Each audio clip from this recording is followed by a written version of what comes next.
Teka muna mga kapatid, magnilay muna tayo.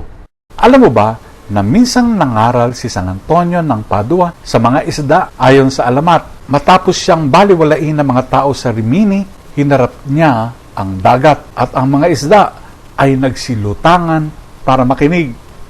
Tila kwento ng bata ito, no? Pero may aral.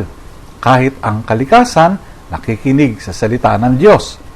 Sa unang pagbasa, sinabi ni Isaias na ang pinaslang ay pinahiran upang dalhin ang magandang balita sa mga dukha, pagalingin ang sugatan at aliwin ang nagdadalamhati. Sa Ebanghelyo, isinugo ni Jesus ang 72 na disciples upang maghatid ng kapayapaan at pagpapagaling. Ganito namuhay si San Antonio ng Padua. Hindi lamang siya dakilang mangangaral, kundi saksi sa kapangyarihan ng salita. Katulad ng mga alagad, dala niya ang liwanag sa madilim na lugar, kahit sa mga hindi handang makinig. Minsan, tulad ng mga taga-Rimini, kailangan pa nating mapahiya o magtaka bago tayo makinig. Pero, ang salita ng Diyos ay laging may kapangyarihan.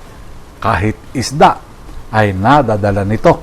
Huwag na tayong paunahan ng mga isda. Makinig na tayo, mamuhay ayon sa salita, at ipahayag ito. Pagnilayan po natin ito.